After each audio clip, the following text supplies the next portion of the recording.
Alors, Océane Charest-Godard. Merci Madame la Présidente. Alors juste un mot, j'y reviendrai lors de la présentation du budget, mais sur la formation, vous dire déjà, pour que ce soit clair, parce que tout à l'heure j'ai entendu d'autres choses par rapport au plan d'investissement dans les compétences, il s'agit non pas de 15 milliards d'euros pour la Bourgogne-Franche-Comté, hein, on est bien d'accord, sinon Michel Nogno n'aurait plus le plus gros budget, donc, mais ce sera emmerdant, voilà. Mais bien de 251 millions d'euros sur la période 2019-2022 pour la Bourgogne-Franche-Comté. Vous dire que effectivement on est convaincu que ce sont les compétences et c'est le capital humain dans les territoires qui participent au développement économique. Ça, c'est une conviction très forte. Oui, on est fiers en Bourgogne-Franche-Comté de former les publics les plus éloignés de l'emploi, les moins formés, parce que 50% des demandeurs d'emploi sont de longue durée et sont enfermés dans le chômage. Et nous allons poursuivre et nous allons renforcer notre action. Nous n'allons pas faire comme vos collègues d'Auvergne-Rhône-Alpes qui, eux, ont décidé de diminuer de 70 millions d'euros leur budget formation, qui, eux, ont souhaité amener vers l'emploi d'abord celles et ceux qui sont les mieux formés et les moins éloignés de l'emploi. C'est ce qu'ils se sont engagés à cela pour répondre aux besoins en recrutement. Et après, ils s'occuperont de ceux qui sont enfermés dans le chômage. Eh bien, nous ne partageons pas cela.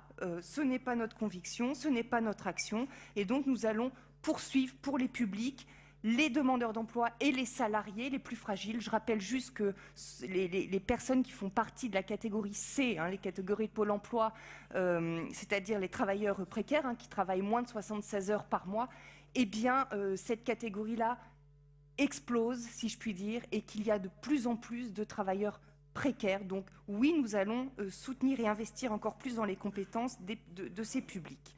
Deuxième point, Monsieur Odoul, Madame Redel, et puis toutes celles et ceux qui se sentent concernés. J'en appelle à ce que vous pouvez avoir de meilleur. J'en appelle, ben ouais, vous voyez, moi je crois en vous, je veux croire en vous, même en vous. J'en appelle à ce que vous pouvez avoir de meilleur, mais je ne rigole pas. Vraiment, je vous assure que j'ai des propos, je ne peux pas être plus sincère dans les propos que je vais avoir.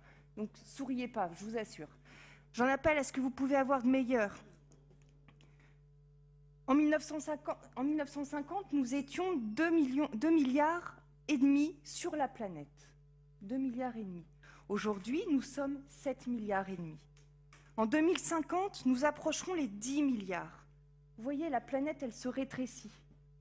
Elle se rétrécit, et oui, les femmes et les hommes de cultures différentes, de religions différentes, eh bien oui, il va falloir apprendre à vivre ensemble.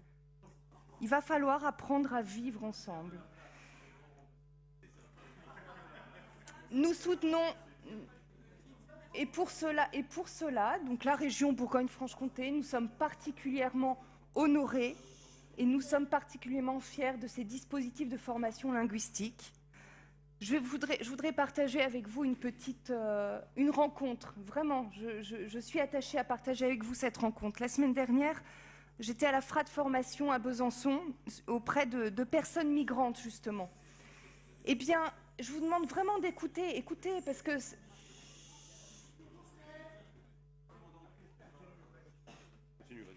Donc, autour de la table, des femmes, des hommes, un monsieur syrien qui était journaliste, un monsieur sri-lankais qui était avocat, un monsieur irakien qui était cuisinier dans leur pays, un monsieur d'Érythrée qui était infirmier, et je vous passe.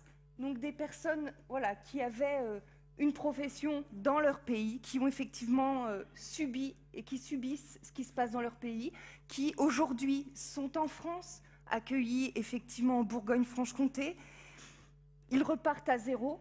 Imaginez ça, vous devez quitter votre pays, vous repartez à zéro. Eh bien, figurez-vous qu'ils étaient fiers, ils étaient reconnaissants, ils étaient humbles, je vous assure ce mot, humble.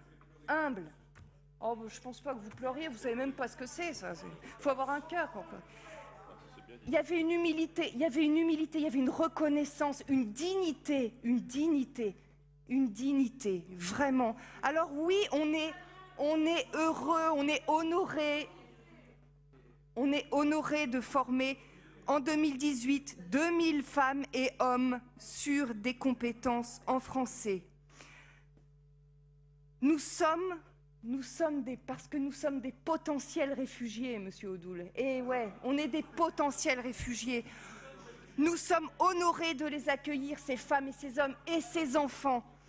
Et nous sommes, et je vais vous le dire, je vais terminer par là, parce que notre objectif, il va falloir vous y faire, notre objectif, ça va être de former 100% des migrants, des femmes et des hommes qui arrivent en Franche-Comté. 100%. Et puis pour terminer, je vais terminer par là. Moi, je vous propose, vous voyez comme on est généreux, ça a été dit tout à l'heure, on est généreux en Bourgogne-Franche-Comté. Moi, je vous propose, on fait des remises à niveau. Alors, lire, écrire, je pense que ça va. Compter, je vous propose de venir dans une de ces formations de remise à niveau, parce que quand vous dites que nous faisons tout pour les formations auprès des personnes migrantes, quand nous annonçons qu'on va former 120 000 demandeurs d'emploi sur la durée du mandat, je vous assure, on fera bien plus.